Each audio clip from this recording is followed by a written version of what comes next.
I thought it was just a simple ticket to a talk show taping. Eric, my son, dropped the ticket onto the dinner table after we ate and said, "My company handed these out. This is for Speak Your Truth. You're retired now, right? Nothing better to do, go watch the circus."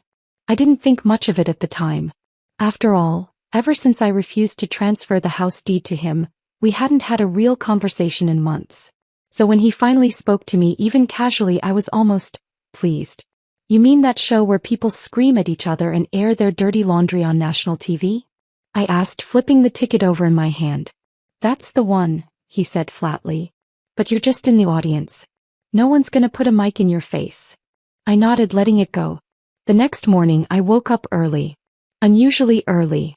I even got my hair done and pulled out the purple dress I'd been saving for a special occasion.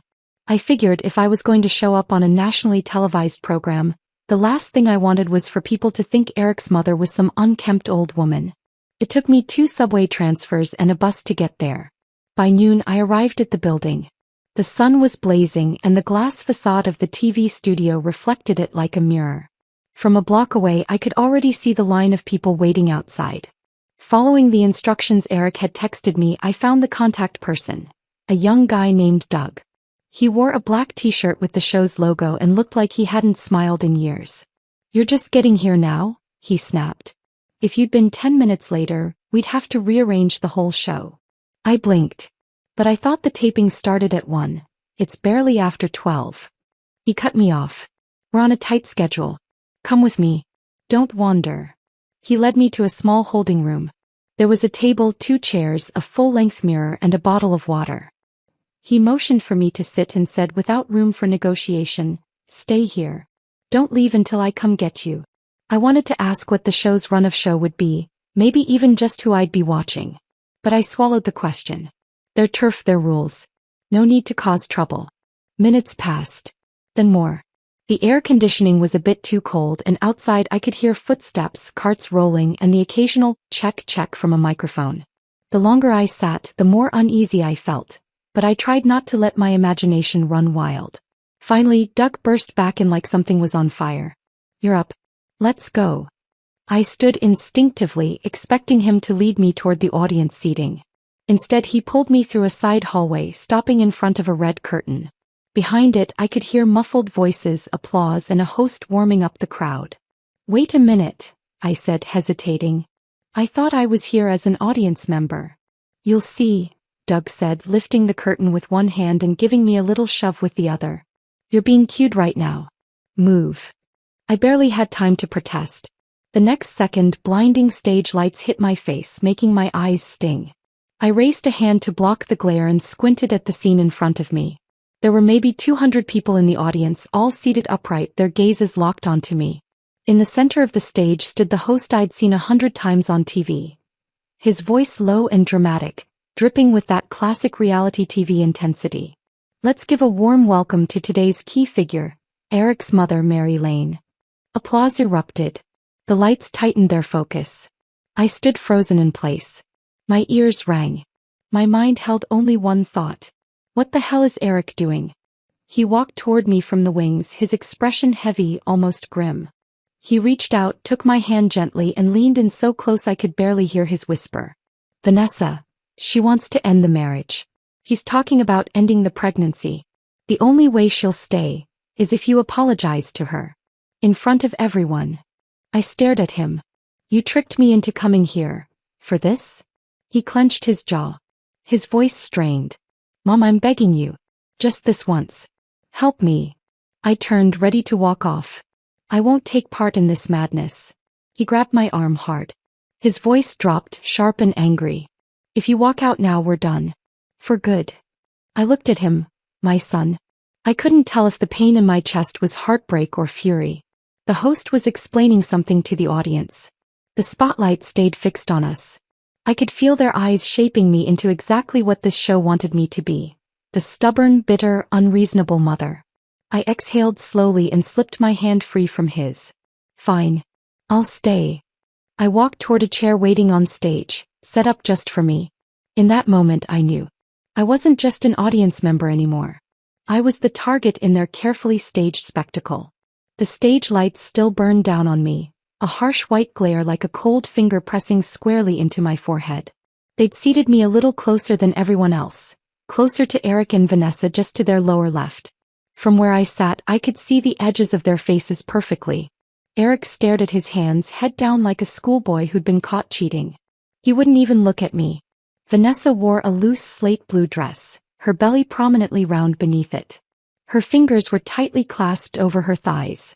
She usually liked to dress up, always had her makeup on, but today she was almost plain. Not a trace of powder on her face, just red veins webbing the whites of her eyes. When she looked up, I caught a glimpse of them. The host launched into his usual high-speed introduction, all enthusiasm and polished theatrics, just enough performance to hide the precision with which the entire show was engineered. "This is more than just a marriage on the brink," he declared. "This is a generational clash, a conflict between a woman and her daughter-in-law, between tradition and change." He turned to Vanessa. "Your husband reached out to us. He says you're considering ending the marriage. Can you tell us why?" The audience fell completely still. Even the people in the back rows leaned forward.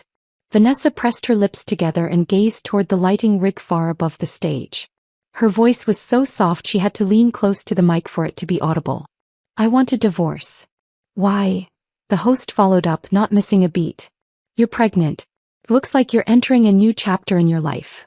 A family, a child. Why walk away now?" She paused for several seconds. "Because I can't live under the same roof as my mother-in-law anymore." That one sentence sent a ripple through the crowd. I heard a few sharp inhales, a muffled gasp.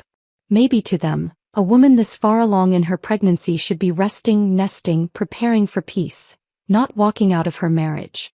I closed my eyes for a moment. I could already guess what she'd say next. The host arched an eyebrow, sensing blood in the water like a shark, his tone calm but gleaming with anticipation. "Can you tell us what exactly Mary did that made the situation unbearable?" Vanessa took a deep breath. Her eyes dropped. Her voice started to tremble. "After I got pregnant, I left my job and moved in with them. Mary was supposed to help take care of me. I thought I was going somewhere safe. Somewhere warm. I was wrong." She paused, blinking rapidly. "She controlled everything I ate. Said I wasn't eating clean enough for the baby. For 3 months, all I got were boiled vegetables and plain broth. Every meal. It was over 90 degrees outside, but she wouldn't let me use the air conditioner. Said the electricity bill was too high. I sat sweating on the couch, barely able to move. If I stayed in the shower too long, she'd yell at me through the door. Once, she even shut off the hot water." Gasps murmured across the audience. Vanessa wiped the corner of her eye and sniffled. "She wouldn't even look me in the eye. She said I came from the wrong background, that I wasn't good enough for her son. She never said it directly, of course. He didn't have to. It was in every cold stare, every silent dismissal that pushed me further and further into a corner." My stomach twisted into a knot. Not just because she was distorting the truth, but because I remembered what had actually happened in that house. Just 2 weeks after she moved in, my dog Honey, the one companion I had raised since she was a puppy, nearly died. From the moment Vanessa arrived, she complained about being pregnant and not wanting to be around pets. I understood. I tried to keep Honey away, did everything I could to minimize their contact. Then one morning I found Honey vomiting in the kitchen. She had gotten into grapes and chicken bones, both highly toxic to dogs. And both happened to be the exact leftovers Vanessa had pushed aside at breakfast. She claimed it was an accident. But I knew better. Honey had never gone after leftovers before, especially not food like that. It was deliberate. She didn't want the dog around. She wanted her gone. I still remember cradling Honey in my arms as I rushed her to the vet, sobbing so hard I couldn't see straight. Thankfully the vet saved her. But what burned into my memory even more than that terrifying drive was the way Vanessa looked at me when I left the house. No worry. No guilt. Just satisfaction. On stage, the host leaned in with solemn gravity. "So what you're saying is, you felt isolated, controlled, hurt." Vanessa nodded. "This isn't how a woman should be treated during pregnancy." From the guest chairs, the red-haired woman with the exaggerated voice, the one they called a family dynamics expert on her podcast, jumped in immediately. "I just want to ask, Mary, did you hear what she said? Do you have anything you want to say in response?" I opened my mouth to speak, but my mic fizzled out with a harsh static burst. Silence. I looked toward the control booth. They pretended not to notice. Something in me sank. The host stepped in smoothly. Let's finish hearing from Vanessa first. Mary will have her full chance to respond. Full chance in their language meant after you've been crucified. Another expert chimed in, the gentle-looking psychologist in a tweed blazer. This is a textbook dominance-submission dynamic. Many mothers, especially after losing a spouse, turn their emotional dependence toward their sons. That can manifest as hostility toward daughters-in-law. The redhead cut in. Let's call it what it is. It's an unhealthy attachment. These domineering mothers treat their sons like extensions of themselves, and anyone who gets close is a threat. Exactly, someone whispered from the audience. And just like that, I understood. This wasn't a family conversation. This was a trial. And I was the defendant. I stopped trying to speak. I simply watched. Watched them in their expert tones and flawless confidence, sculpting me into the archetype of the overbearing, toxic mother-in-law. I used to teach writing in high school. Decades of students, hundreds of essays. I know how to shape a character to make readers hate them. You give them 3 traits. Old, stubborn, controlling. Today they'd pasted all 3 to my face. Vanessa's shoulders shook. She dabbed at her eyes with a tissue. She never cared how I felt, she said through sniffles. She never asked if I was okay. Never said thank you.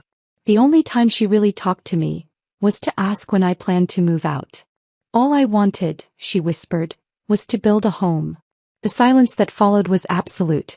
Not a single cough. Not a single shuffle. And then on cue, applause. Applause for her. Sympathetic murmurs for me. I sat there under the same blinding lights, but it felt like I was drowning in ice water. I knew then, today wasn't about letting me speak. But I also knew something else. They'd underestimated me. I would not be their pawn. And I would not accept the guilt they scripted for me.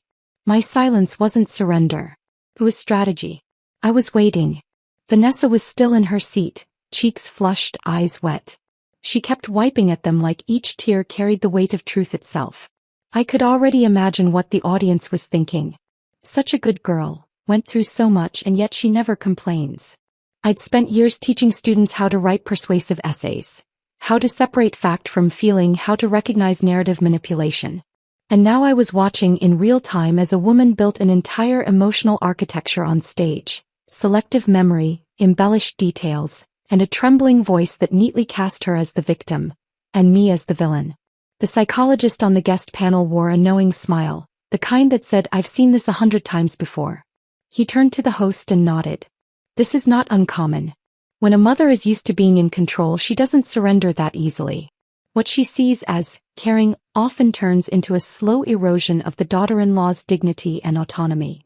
Exactly, the red-headed influencer slapped the armrest, her voice sharp and fast as a nail gun.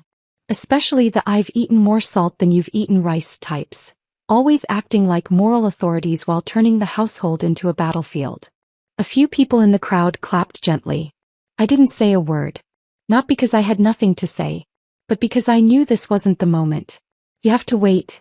Wait until they've exhausted their empathy on that side of the story. Until they're so deeply invested in her narrative that the fall will echo. You don't interrupt the performance while the crowd still believes in the script. I know what that drop feels like. I've trusted the wrong people. I've been knocked flat by betrayal. And I've learned how to clean up the mess. Alone. Vanessa's voice wavered. I'm not lying. I'm not trying to manipulate anything. All I ever wanted was a normal family life. I don't need her to love me, I just wanted basic respect. The host nodded solemnly. Did she ever try to de-escalate things between the two of you? Vanessa shook her head, biting her lip. She never backed down. She's like a wall. I tried to talk to her once to tell her I knew she never approved of me and Eric getting married. I heard the things she said behind my back, like how I was untrustworthy, or how any woman over 30 still working at a pet store couldn't possibly be serious. I inhaled sharply. Yes, I had said those things, but I hadn't whispered them behind closed doors. I had said them to her face. That day, Eric brought Vanessa home for the first time. I remember it clearly. It was a Thursday around 3:30 in the afternoon. I had just pulled a fresh apple pie out of the oven. He walked in, holding her hand like a boy bracing for a parent-teacher conference, the same nervous glint in his eyes he had when he brought home a B+ instead of an A. Vanessa wore an off-the-shoulder knit top, her hair dyed reddish-brown, her makeup bold. She smiled at me while scanning the kitchen, like she was taking mental inventory. I'm not a prude. I've traveled, I've lived, I've taught hundreds of students. I'm a retired teacher, not a relic. But there was something about her, this calculated casualness, that made my instincts flare. I didn't object outright. I sat down, served tea, and asked lightly, "So how long have you two known each other?" "A month," Eric replied. Vanessa chimed in faster than him. "We met at the pet store near his office. I was walking one of the dogs and it jumped on him. I literally fell into his arms." I smiled just barely. It was the kind of story you'd find in a soap opera script, and I could practically see the camera angle in my head. I didn't challenge it. I simply asked, "Do you know each other's families?" Eric hesitated. "Vanessa grew up in foster care. She doesn't really have family. She's been independent most of her life." Vanessa smiled straight at me. "I know my background isn't pretty, but I can love him honestly." Right then I realized they'd already made up their minds. Nothing I said would register as concern. It would all sound like the classic disapproving mother. So I said just one thing: marriage is a big step. Getting to know each other a little longer doesn't sound unreasonable, does it? Eric looked down. Vanessa gave me a look that said, "I expected this from you." 3 weeks later they announced the pregnancy. Eric called, his voice low and hesitant. "Mom, Vanessa's pregnant. We're going to get married." I paused a few seconds, then said, "If you're taking responsibility, that's your decision. But I'm not transferring the house into your name." He was quiet for a moment. Then, "I understand." And he hung up. They moved into the house. It wasn't huge, but it was in the heart of the city, in a neighborhood that's only gone up in value. That house was the only thing my late husband left us. It's now worth nearly $1.2 million. I tried to be accommodating. I wanted Vanessa to feel welcome. I asked if she had any dietary needs. She told me she was trying to eat vegan for the baby. So I stopped cooking meat. I learned new recipes. Soups, roasted vegetables, hearty grain bowls.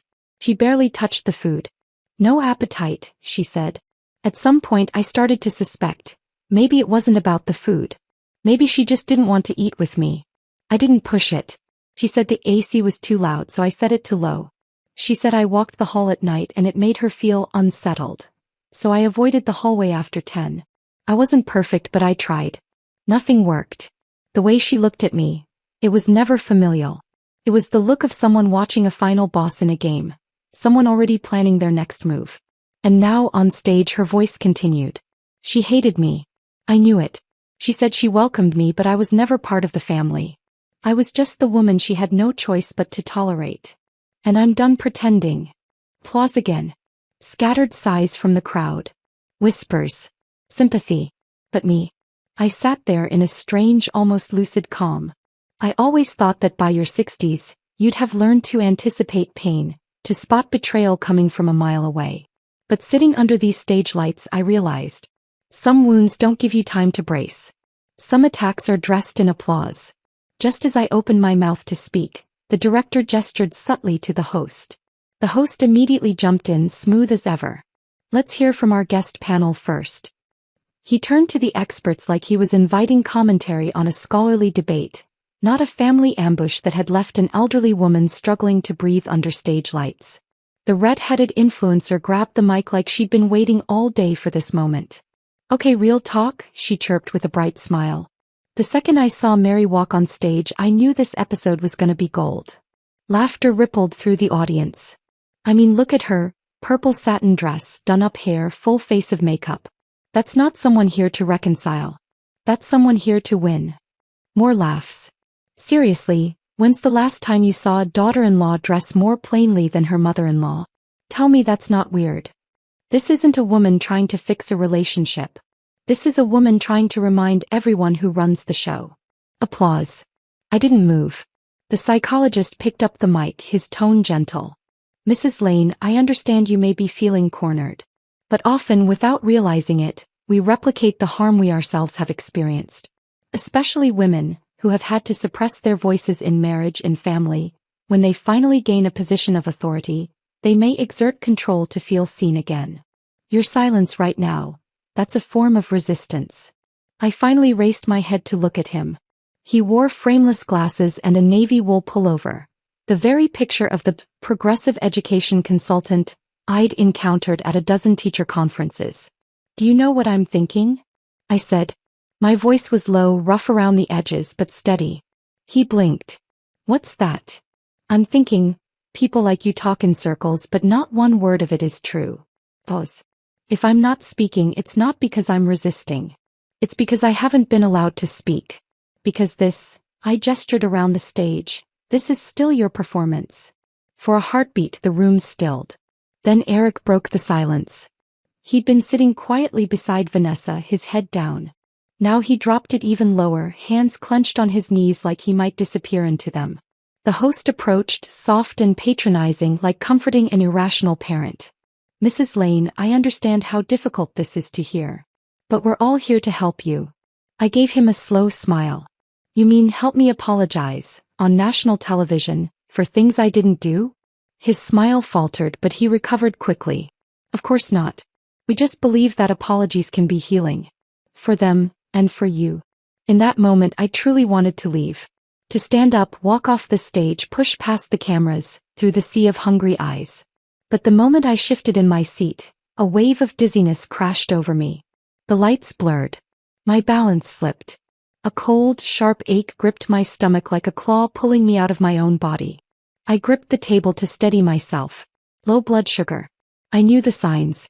I'd passed out a decade ago in my living room, collapsed in silence, cracked my head on the hardwood, and woke up 13 days later in a hospital bed. That morning I'd left in a rush, just a cup of black coffee, no breakfast. Then hours of stress, freezing backstage air, and adrenaline draining my system. I raised my hand and pressed my forehead. Then, slowly, deliberately, I lifted a finger and pointed to the spot between my brows. It was a signal just between Eric and me. Since he was 10 years old and saw me faint for the first time, I'd taught him. If I can't speak, if I can't stand, this is the sign. Water. Sugar. No. I looked at him, my eyes pleading, full of the trust we once had. He looked back. I saw it in his face, recognition. And then, hesitation. Just a second. Then he turned his head away. As if he hadn't seen anything. The host came over again, voice rising slightly. Mrs. Lane, your daughter-in-law just shared some very painful memories.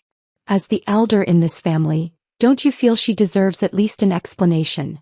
Or perhaps an apology? My lips trembled. But I couldn't get a full word out. Someone started clapping, not for me but for him. If you won't say anything, he continued, then you have to accept that your son and your future grandchild might lose their family. Is that a consequence you're willing to live with? She knows she was wrong. Eric finally spoke, barely audible. She's not good with words. She's shy. The influencer gave a snort, loud and sharp. So silence is supposed to count as remorse now? Do you know how many women have been trapped for decades by sons like you, who think she's just shy covers abuse? Not every mother deserves respect. Some just have age and volume on their side. People in the crowd nodded. Then the psychologist frowned, suddenly alert. Wait, Mary just made a gesture. Eric, was that some kind of signal between you two? Was she asking for help? Eric stared at the floor, mute. Vanessa gave a soft laugh. She looked at me, her voice laced with syrup and sadness. That wasn't a signal for help. She let the pause stretch just long enough. She was jealous. Gasps. She saw you holding me, she said to Eric, and it made her upset. Then she looked out over the crowd again. I've been an orphan my whole life. I never knew what real motherly love looked like. But in this family, every time I so much as touched Eric, she'd change the subject, leave the room, call him away. Sometimes I honestly felt like Eric wasn't my husband. He was hers. Silence. A thick, unbearable silence, as though her words had dropped a handful of iron nails into the air. Then came the murmurs. Then the whispers became a wave. Emotional incest? I've read about this. It's toxic, it's real. She's pregnant and still has to fight this woman? God, poor thing. I heard every word. Every whisper. They cut through the lights, through the ringing in my ears. That's when I knew. This script had been written long before I stepped onto this stage. And I was the only one who didn't know my lines. A deep chill crept up through my spine. But I sat up straighter. Swallowed air like it was grit. I wouldn't fall. Not yet. Not like this. I wouldn't cry. I wouldn't plead. I would tell the truth. As the truth is sharper than any fiction. Though my body felt like it was filled with lead and the lights still blurred in my vision, I forced myself upright. A bottle of water appeared on the table in front of me, delivered silently by a young assistant in a headset, foundation thick on her face. She unscrewed the cap without saying a word. I took a sip. Just enough to stir my glucose-starved brain back into clarity. But all around me were the same judgmental faces, still seated like a jury. I drew a slow breath and reached into my purse, fingers closing around my phone. I knew what was coming. Time for the show's final act. The emotional wrap-up. The redemption arc. But I wasn't going to let them close the curtain that easily. I lifted the microphone and spoke my first full sentence since walking on stage. Do you want the truth? The host blinked, then gave his best practice smile. Mrs. Lane, are you finally ready to respond? I ignored him. Instead, I raised my phone in front of the mic and held it up. This phone contains every voice message and text exchange between me and Vanessa over the past few months. If you don't mind, I'd like to play a few. The audience stilled. Then murmurs rippled through the room. Play it, someone called. Another voice, it could be fake. The redhead influencer smirked. You can fake anything with AI now. Simulated dialogue is easy. I looked at her. Then listened closely. I opened my recorder app, selected a clip and held the phone to the mic. Vanessa's voice rang out, clear, sharp, annoyed. Mom, I told you I'm vegan now. Stop asking if I want ribs, okay? Then my voice. I'm sorry, I just remember you saying you were craving meat the other week. I thought you might want to try. Vanessa again. No. The smell makes me sick. Please don't cook it anymore, seriously. When the clip ended, the room was dead silent. Several of the people who'd been nodding earlier, agreeing that I'd forced her to eat meat, now sat stiffly, avoiding eye contact. The host tried to regain control. That could be just one moment. We can't assume that reflects the whole picture. I played a second recording. This time Vanessa's voice over a call. It's so stuffy in here. The AC's giving me a headache, so I just shut it off. Whatever. Mary's used to hardship. She won't care. A quiet gasp rippled through the room. I turned to her, calm and steady. Sounds like you turned off the air conditioning? Vanessa's face paled. But she kept her voice level. I had a headache. Are we really going to replay every sentence like we're tallying up receipts? She was holding on, but barely. I could see the crack forming. The host looked at me, this time with a flicker of caution in his eyes. Do you have more evidence, Mrs. Lane? I smiled faintly. Of course I do. From my bag I took out a small USB stick plugged into an adapter. I held it up. Our living room and kitchen have had internal cameras installed for years.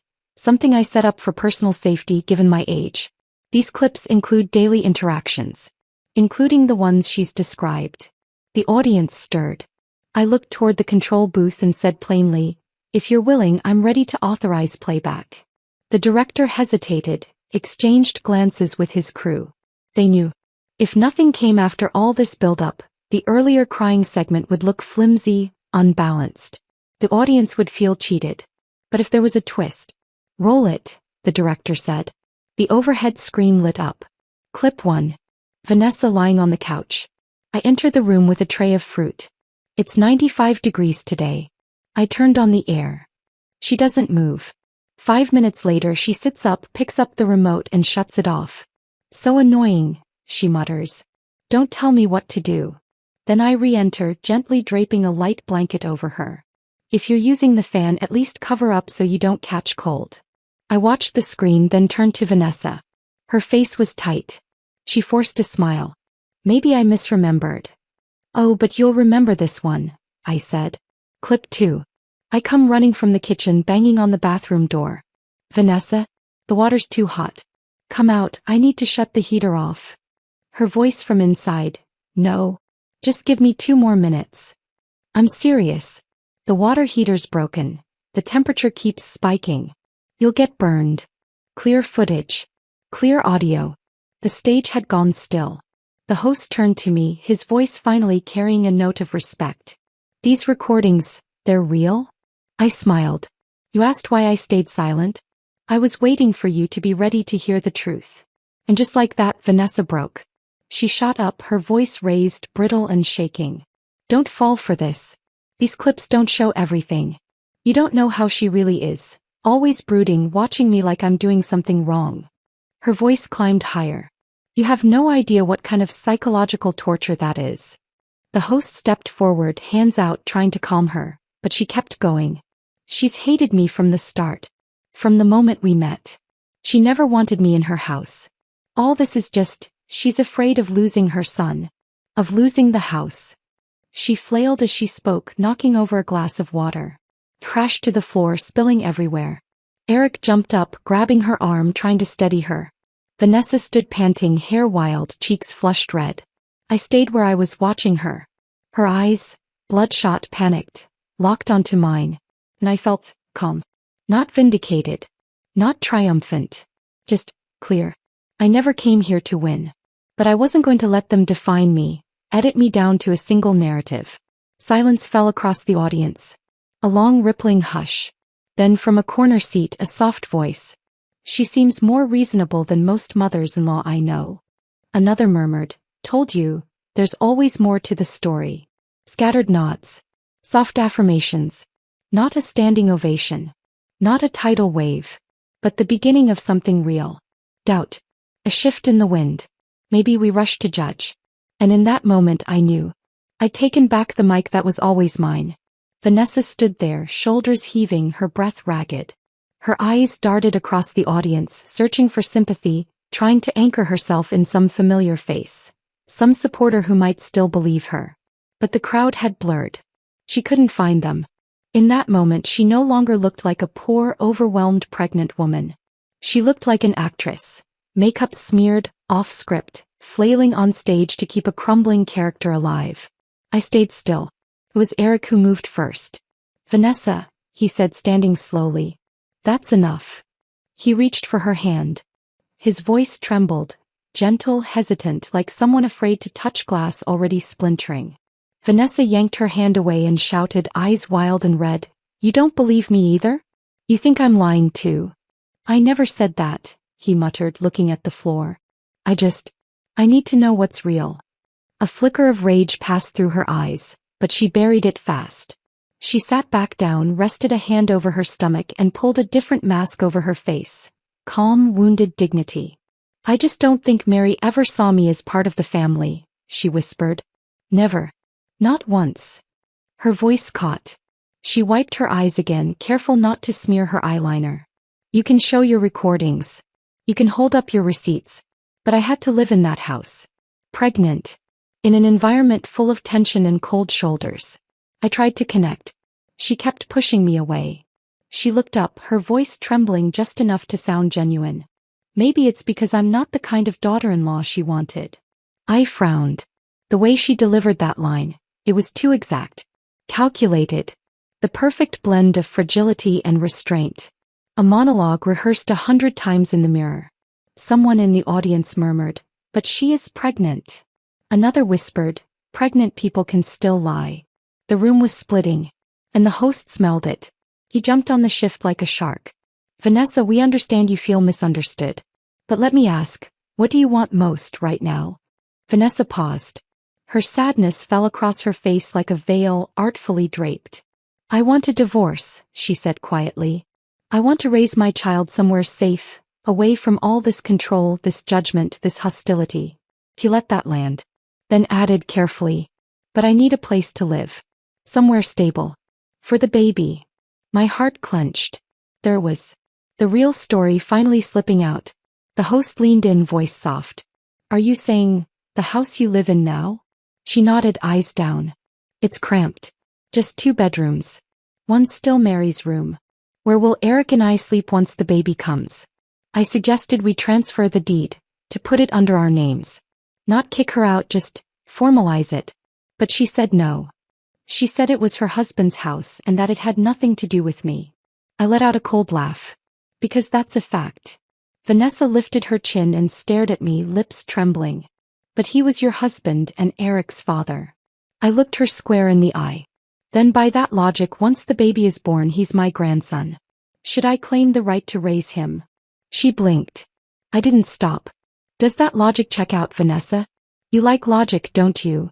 She looked away, her breath hitching, her eyes shifting rapidly. Then she turned back to the audience, her voice rising, clinging to her last card. I don't have a family. No parents. No background. I've only ever had Eric. I never asked for much. Just a safe home. Just a little security. Is it too much to ask his mother to share to make things easier for us? Just a change of paperwork. She suddenly stood, facing me directly now, her voice taut with emotion. What are you so afraid of? That I'll take your house? Or that I'll stay in it? I met her gaze, calm and unshaken. I'm afraid, I said, you never intended to make it a home at all. That landed like a pin to a balloon. Her composure cracked. Her eyes snapped to Eric. Say something, she shouted. Didn't we agree? The baby's almost here. You said you'd handle your mother. Eric's face twisted. I said I'd talk to her. Not steal the house. Vanessa stared at him like she didn't recognize the man in front of her. Her pupils widened, face contorting. You're backing out, she hissed. You're throwing me under the bus on live TV? You brought me here to humiliate me. Eric shook his head. I just wanted a solution. Screw your solution. Her voice cracked into a full scream. You told me she was retiring soon, that she'd move out eventually. You said if we just waited, the house would be ours. The room went still. Frozen. The words echoed like ice water across every row. And I smiled. Not because I was pleased, but because I finally heard it, the version without the sugarcoating. The host's face blanched. So he tried to salvage it. Vanessa, I think that may have come out wrong. Are you saying? Vanessa suddenly whirled, panicked. No. That's not what I meant. We only talked about it. I didn't mean I got carried away. I looked at her and spoke slowly, each word deliberate. Vanessa, if you want to be an actress, learn your lines. But don't forget, today you were supposed to be playing a mother. She froze. Her mouth opened. Closed. Nothing came out. The host stalled, then forced a smile. Maybe the emotions today got a little heated. Perhaps we should take a short break, give everyone a chance to breathe. No need, I said, standing tall. My voice cut clean through the murmur. They won't calm down.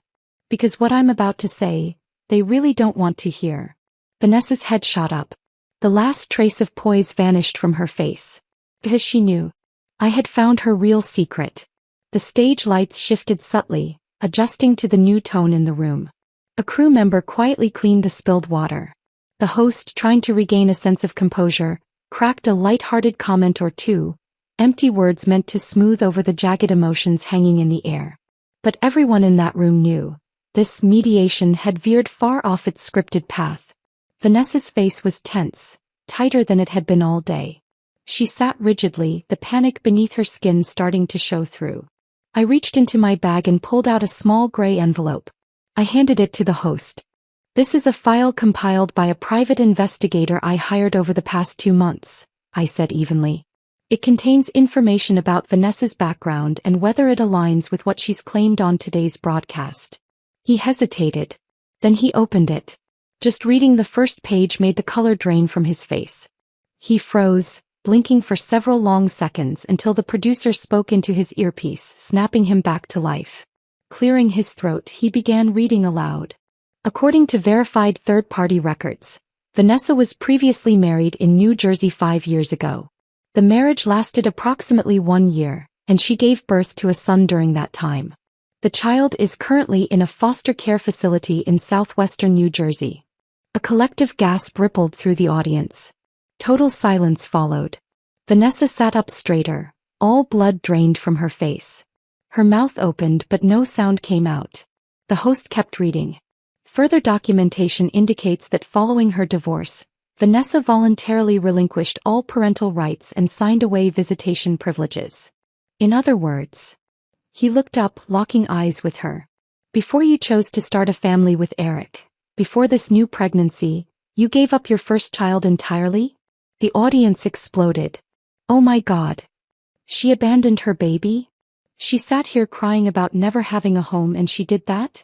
I sat still, breathing slowly, my voice low but steady.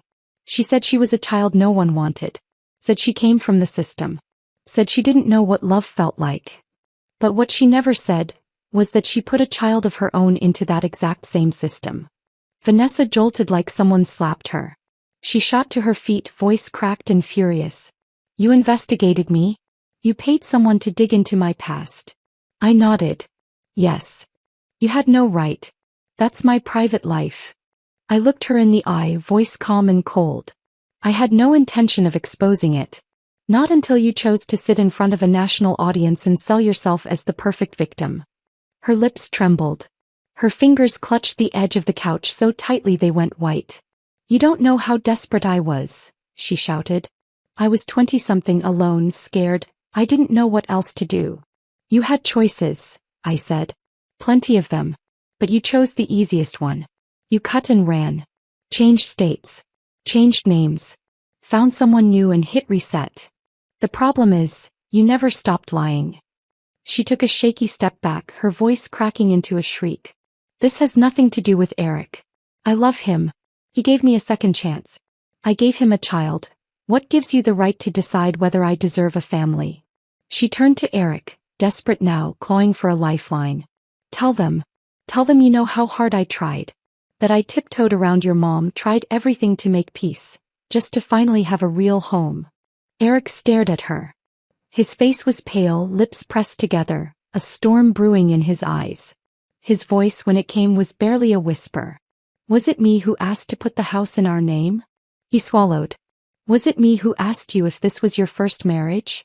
You told me you'd never had a child, Vanessa. His voice cracked. What else did you lie about? Vanessa flinched like he'd slapped her. The audience murmured again, confused, betrayed, stunned. A woman near the front whispered, I cried for her earlier. The host, still clutching the papers, tried to pull things back together. Vanessa, would you like to respond to the accuracy of these records? There was a long pause. Then Vanessa lifted her head. No tears. Just a chilling, hollow stare. You want the truth? She said, her voice like ice. Fine. Here's the truth. Yes. I was married. Yes, I gave up my son. Because I knew I wasn't ready to be a mother.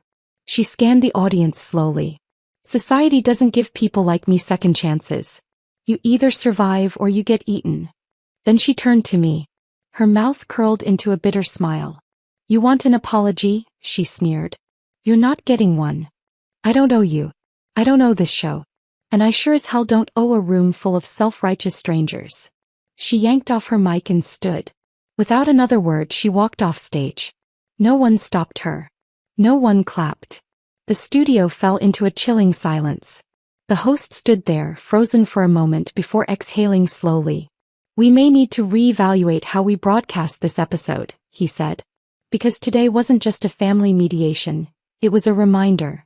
Every single one of us is capable of being fooled by a carefully crafted story. I sat there unmoving. I knew she would walk away. I knew this time, she wouldn't be coming back. After the cameras stopped rolling, silence settled over the backstage like dust after a storm. No one spoke. The makeup artists quietly wiped off foundation, heads bowed. The lighting crew coiled cables in robotic rhythm. The director sat slouched in a folding chair, chain-smoking like he was trying to exhale the entire episode out of his lungs. I sat alone in the waiting area, still clutching the small voice recorder and a copy of the report. My knuckles had gone pale from gripping them too tightly. I didn't leave right away. I wanted to see if Eric would come. I wasn't sure he would. But if he didn't, that would be an answer too.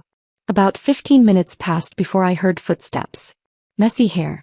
Wrinkled shirt, one side pulled from where someone had gripped it too hard. He froze when he saw me, stood there for a few seconds before slowly walking closer. Mom. His voice was rough, low, barely recognizable. I looked up at him, said nothing. He sat across from me, elbows on his knees like a kid about to receive a failing report card. We sat in silence for almost 20 seconds. Then he finally spoke. I didn't know about the child. About her first marriage. I nodded. I know you didn't.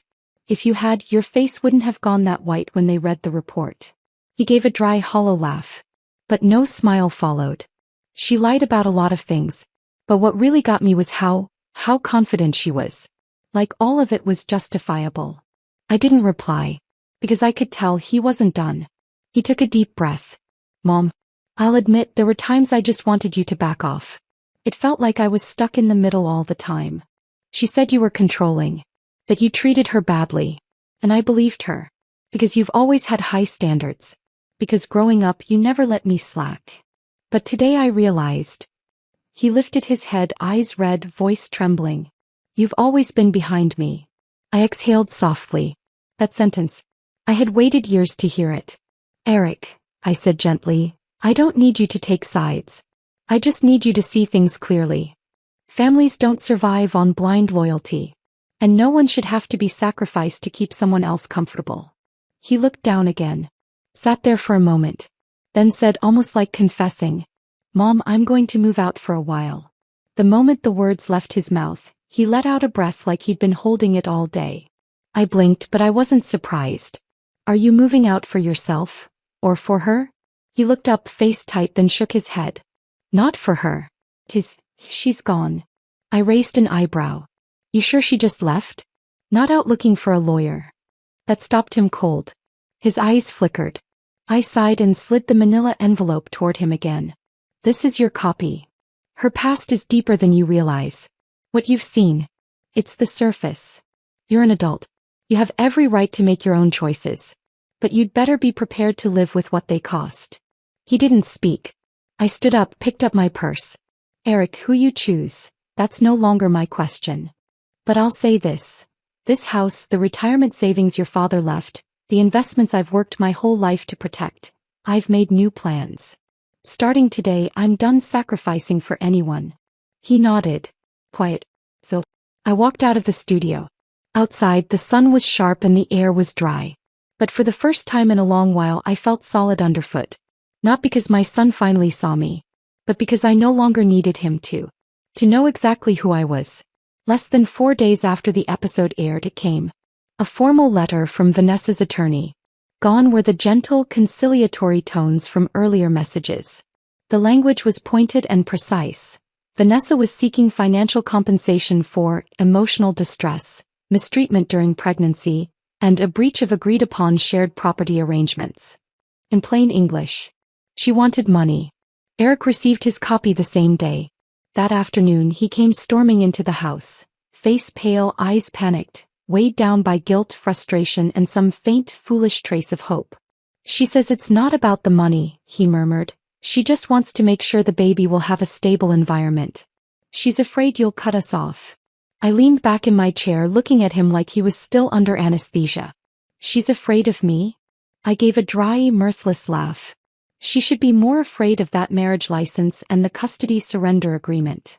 She wants a lawsuit? Fine. We'll see it through to the end. Eric sat in stunned silence. She's carrying my child, Mom. I looked him dead in the eye. So this is the part where you ask me to be humane? His head dropped and his voice was barely a whisper. I just don't want this to get worse. Eric, I cut him off, my voice sharp but even. You're 38 years old. You're not a teenager. You're not a clueless freshman. You married her. You trusted her. Even now, after everything, you still defend her. And that's fine. You said she's having your child? Good. Then you be responsible for the choices you made. But don't think for a second you'll get a dime from me. I reached into a drawer and pulled out a folder. I've already spoken to my lawyer. The asset protection trust has been completed. The house, the accounts, everything now has a secured inheritance path. He blinked. What does that mean? It means, I said calmly, as long as you remain married to her, you will have no legal access to anything I leave behind. 3 days later she showed up in person. No call. No text. Just her on my doorstep, pregnant, belly prominent, face pale but determined, standing like she was still ready for battle. I just want to talk, she said with a tight smile. I didn't invite her in. I stood in the doorway, unmoved. He glanced down at my feet, then back up. Treating me like this. You realize you're also treating your future grandson this way. I didn't blink. He's not born yet. Don't use him as a shield. Something flickered in her eyes. She shifted tactics. "Mary," she said softly, "I really don't want to take this to court. I'm pregnant. My health is fragile. If this escalates, it's going to hurt all of us. You, me, Eric. It was all a misunderstanding. We can settle this. You give me a small support agreement, I move out, and I won't touch the house or the accounts." I stared at her, sharp and unflinching. "Is this a request, or a threat?" Her smile cracked. "I'm just trying to protect myself and the baby." I nodded slowly. "Then go file for court-ordered child support like every other adult in this country. But don't come to my door trying to extort it." Her face twisted. "You can't be this cold." "I'm not cold, Vanessa. I'm just done being soft." I reached to the side and handed her a letter. My attorney's response. "If you want to proceed with litigation, we're ready. We'll respond with full documentation. Your prior child abandonment, your false statements about your marital history, and the emails where you misled Eric.